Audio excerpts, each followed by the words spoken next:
تو تمہاری بیٹی تمہاری آنکھوں کے سامنے۔ اس سے پہلے کہ حیدر کچھ اور کہتا، نوری حیدر کے قدموں میں گر گئی اور بولی، صاحب جی آپ جو کہیں گے میں وہ کروں گی، میری بیٹی کو چھوڑ دیں، کیونکہ اس کے علاوہ میرا اس دنیا میں کوئی نہیں۔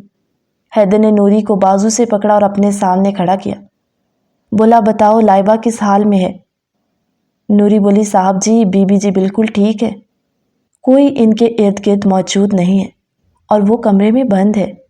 ابھی میں ان کو کھانا دے کر آئی ہوں لیکن انہوں نے کھانے سے انکار کر دیا، لیکن میں اس حویلی سے اسے باہر نکالنے میں آپ کی کسی قسم کی کوئی مدد نہیں کر سکتی، کیونکہ میری ذرا سی حرکت پر سیٹھ صاحب مجھے ہی نہیں میری بیٹی کو بھی زندہ درگور کر دیں گے۔ حیدر بولا، تم اس سب کی فکر نہ کرو، تمہاری بیٹی کی حفاظت میرے ذمہ ہے، بس تم مجھے سیٹھ علاؤدین کی کمزوری کے بارے میں بتاؤ۔ نوری بولی کہ صاحب جی اس طرح کی تو میں کوئی بات نہیں جانتی، ہاں البتہ اتنا ضرور جانتی ہوں کہ سیٹھ علاؤدین کے بیٹے کی بیوی جو کل باہر کے ملک سے پاکستان واپس آ رہی، وہ تقریباً کل صبح 9 بجے ایئرپورٹ سے نکلے گی اور سیدھا حویلی پہنچے گی۔ اسے لینے کے لیے سیٹھ علاؤدین کا بیٹا جائے گا۔ حیدر جو نوری کو جھٹکتا ہوا بولا، دیٹس گریٹ، اب آیا اونٹ پہاڑ کے نیچے۔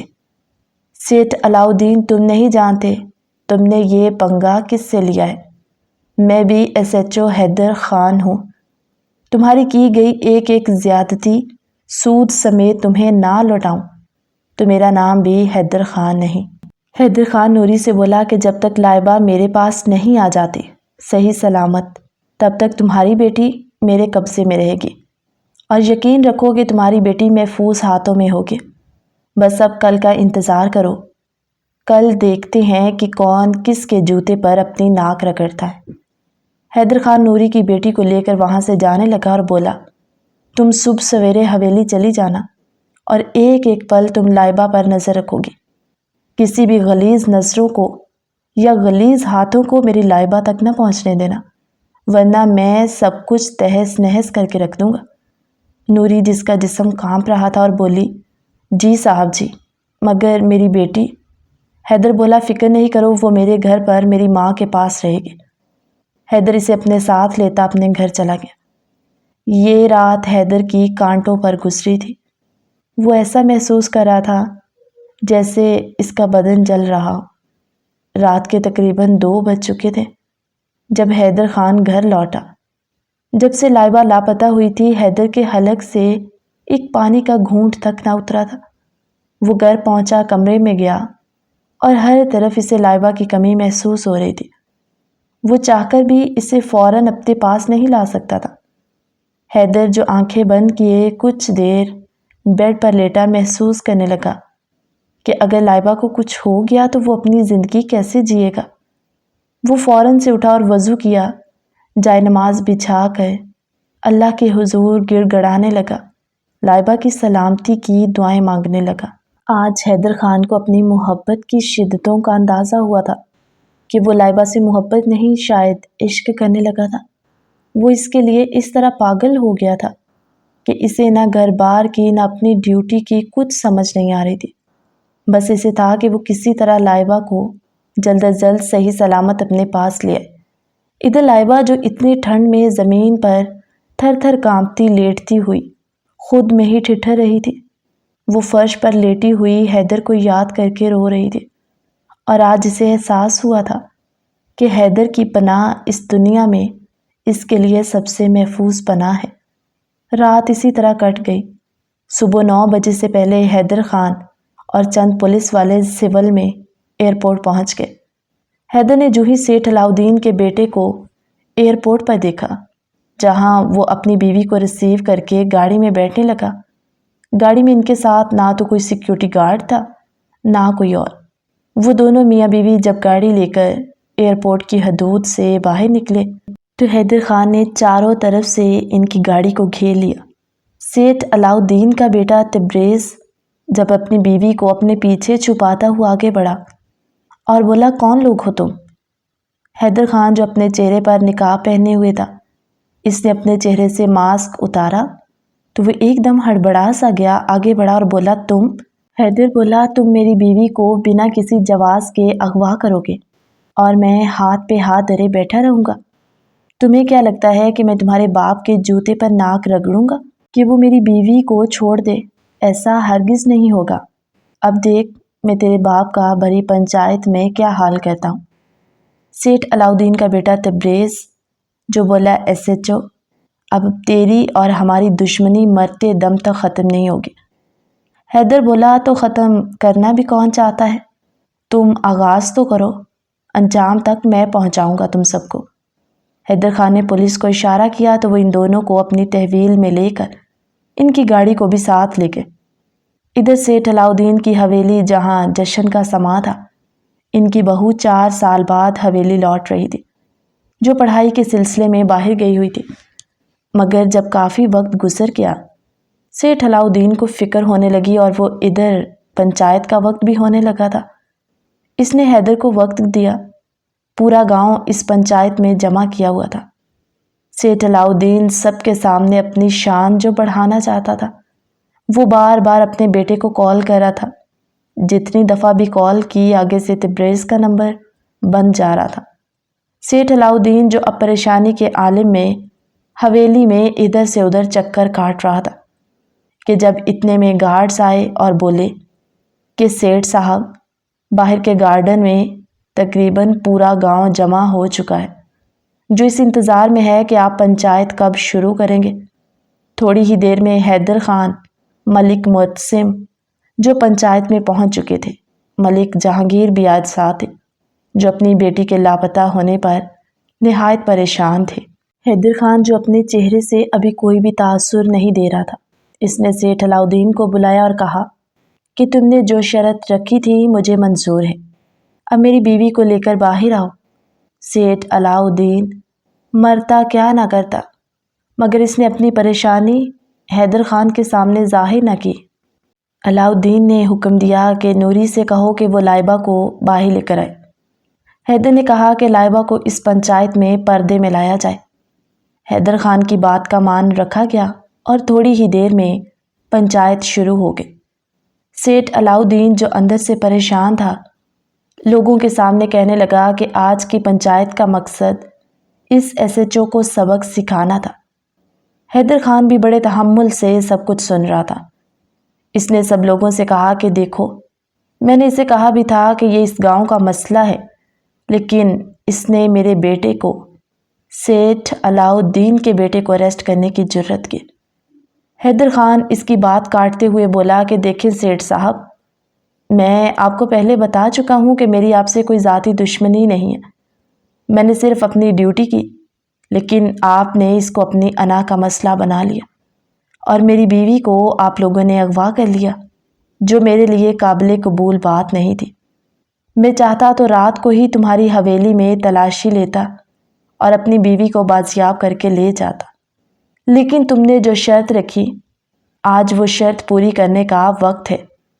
میری بیوی کو پہلے میرے حوالے کرو۔ سیٹھ علاؤدین نے نوری کو اشارہ کیا، جو لائبہ کو پکڑے حیدر کے پاس لے گئی۔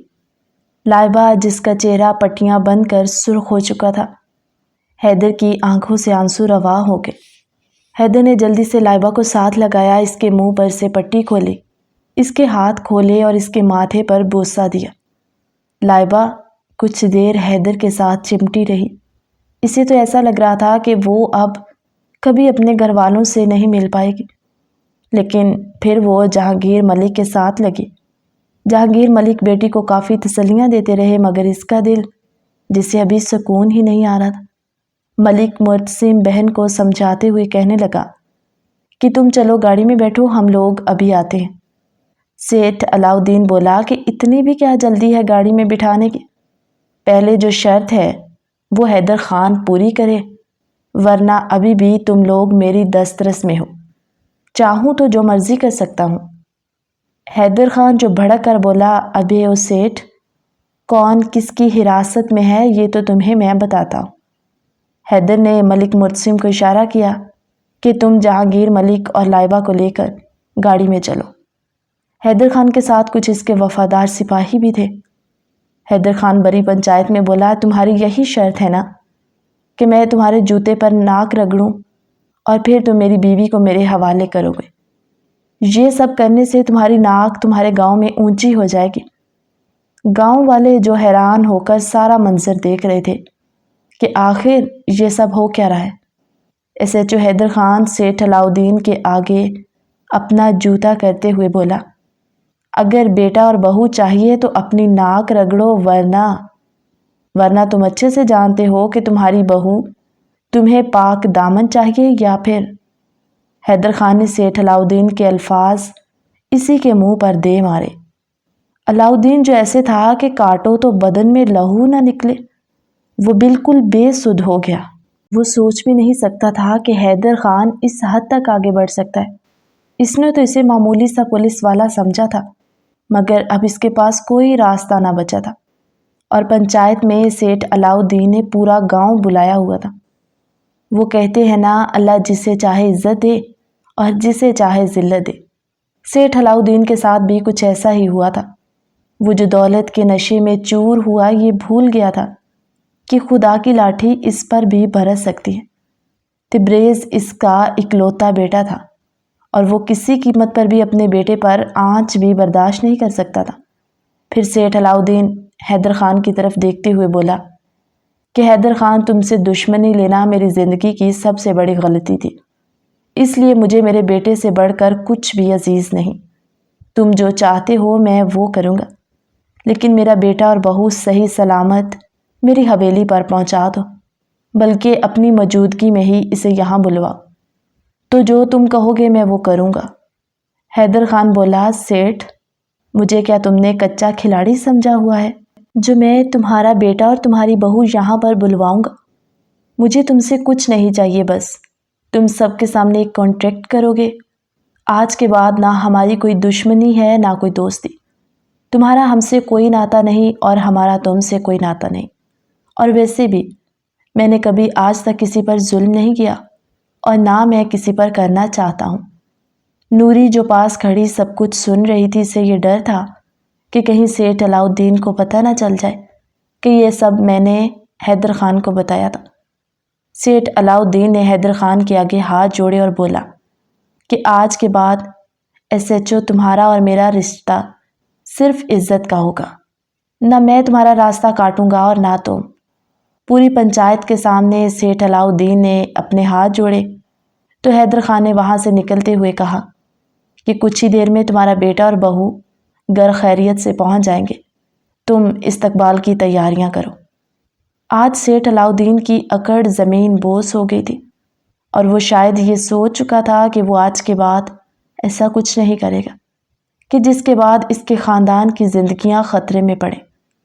سیٹھ علاؤدین نے پورے گاؤں میں اعلان کیا کہ آج کے بعد میرے بیٹے کی طرف سے کسی کمزور پر کوئی ظلم نہیں ہوگا، اور کسی کا کچھ بھی ہم پر حق ہے تو وہ آ کر لے سکتا ہے۔ حیدر خان پولیس کو اشارہ کرتے ہوئے وہاں سے نکلا اور گاڑی میں آ کر بیٹھ گیا۔ لائبہ جو ابھی بھی تھر تھر کانپ رہی تھی، حیدر نے اسے ساتھ لگایا اور تسلی دیتے ہوئے کہا کہ لائبہ، اب تم ہمارے پاس ہو، بالکل محفوظ ہو، اور تم تو بہت بہادر ہو، میرا فخر ہو تم۔ لائبہ جو اس کے سینے میں منہ چھپائے رونے لگی۔ جہانگیر ملک بولے، ارے میرا بیٹا تو اتنا بہادر ہے، روتے ہوئے اچھا نہیں لگتا۔ گھر پہنچے تہمینہ بیگم، نسیمہ بیگم بھاگتی ہوئی لائبہ کے پاس آئی۔ لائبہ کا حلیہ، اس کے بال بکھرے ہوئے تھے، چہرے پر پڑے نشان، وہ اس سے ساتھ لگائے رو پڑی۔ سب لوگوں نے کھانا ساتھ مل کر کھایا، اور اس کے بعد جہانگیر ملک اور وہ سب لوگ اپنے گھر چلے گئے۔ لائبہ، حیدر خان اور تہمینہ بیگم ہی تھی۔ تہمینہ بیگم اللہ کا لاکھ لاکھ شکر ادا کر رہی تھی، کیونکہ جب سے لائبہ لاپتہ تھی تب سے سب کا کھانا پینا چھوٹ گیا تھا، اور سب اتنے پریشان تھے کہ انہیں سمجھ ہی نہیں آ رہی تھی کہ وہ سب آخر کریں کیا۔ سب کچھ صرف حیدر خان کے کندھوں پر تھا۔ رات کو لائبہ بیڈ پر بیٹھی سوچ میں ڈوبی ہوئی تھی، جب حیدر اس کے پاس آیا اور بولا، بیگم صاحبہ کیا بات ہے، کن سوچوں میں گم ہو؟ تو لائبہ ایک پل کو روتے ہوئے جلدی سے حیدر کے سینے سے لگ گئی۔ بولی، حیدر میں بہت ڈر گئی تھی، اور پتہ ہے کتنے گھنٹے میرا منہ باندھے رکھا انہوں نے۔ وہ بچوں کی طرح روتے ہوئے حیدر کو سب بتانے لگی کہ جب حیدر کی برداشت جواب دینے لگی اور وہ زور سے اسے اپنے سینے میں بھینچ گیا، اس کی آنکھوں کو چومنے لگا جن میں سے آنسو بہ رہے تھے۔ لائبہ پلیز رونا بند کرو، ورنہ دیکھو اگر میں رونے لگ گیا تو پھر تم سے چپ نہیں ہوگا۔ پھر وہ کہنے لگی حیدر آپ میری اتنی فکر کرتے ہیں، یہ مجھے اب پتہ چلا۔ وہ بولا بائی دی وے کیسے پتہ چلا؟ لائبہ روتے ہوئے اسے کہنے لگی پتہ ہے حیدر، جب آپ اس رات سیٹھ علاؤدین کی حویلی پر تھے تو میں اس اسٹور روم سے آپ کو دیکھ رہی تھی۔ میرے منہ پر پٹی بندھی تھی، ہاتھ بندھے ہوئے تھے، میں چاہ کر بھی کچھ نہ کر پائی۔ میں نے بہت کوشش کی کہ آپ کو آواز دوں، لیکن اس وقت میں نے خود کو بہت بے بس محسوس پایا۔ سیٹھ علاؤدین کی اس طرح کی باتیں آپ نے برداشت کی، اور جس طرح آپ مجھے لے کر پوزیسو تھے، آج مجھے اپنی قسمت پر رشک ہو رہا ہے۔ حیدر بولا سچ کہوں تو مجھے ایسا لگا جیسے کسی نے میرے وجود سے میری روح نکال دی ہو۔ مجھے سب کچھ اجڑا ہوا لگ رہا تھا، ایسا لگ رہا تھا کہ یہ ایک دن 1 سال سے زیادہ لمبا ہو گیا۔ کل رات میں نے کانٹوں پر گزاری، مجھے ایک پل بھی سکون نصیب نہیں ہو رہا تھا، میرے حلق سے پانی کا گھونٹ نہیں اتر رہا تھا، لیکن خدا کا شکر ہے کہ تم میرے پاس بحفاظت پہنچ گئی ہو۔ لائبہ بولی یہ سب آپ کی کوششوں کا نتیجہ ہے، ورنہ نہ جانے وہ میرے ساتھ۔ اس سے پہلے کہ لائبہ کچھ کہتی، حیدر اس کے لبوں پر اپنے لب رکھ تھا اسے چپ کروا کے۔ وہ اسے اپنی محبت سے سیراب کرنے لگا۔ لائبہ جو سکون کی آخری حد کو محسوس کرتی ہوئی حیدر کو زور سے اپنے سینے سے لگاتی، اس کے سینے پر اپنے لب رکھتی سے چومنے لگے۔ حیدر جو لائبہ کو پاگلوں کی طرح پیار کر رہا تھا، اسے ایسا لگ رہا تھا کہ لائبہ اسے پتہ نہیں کتنے عرصے بعد ملی ہے۔ اس کی ایک رات کی تڑپ ایسی تھی کہ لائبہ اس کی محبت کی تپش کو محسوس کر رہی تھی۔ بولی حیدر میں ہمیشہ آپ کے پاس ہوں، کہیں نہیں جانے والی۔ حیدر بولا دوبارہ یہ الفاظ اپنی زبان سے مت نکالنا، تم سے دور ہونے کا تصور بھی مجھے پاگل کر دیتا ہے۔ حیدر اس کا چہرہ اپنے ہاتھوں میں لیے بڑے لاڈ سے اسے دیکھتا ہوا بولا جانے من، ہمارا ہنی مون بھی ادھورا رہ گیا ان چکروں میں، کیا خیال ہے اب کہاں چلیں؟ لائبہ جو اس کی گود میں سر رکھے مسکراتی ہوئی اسے دیکھتی رہی۔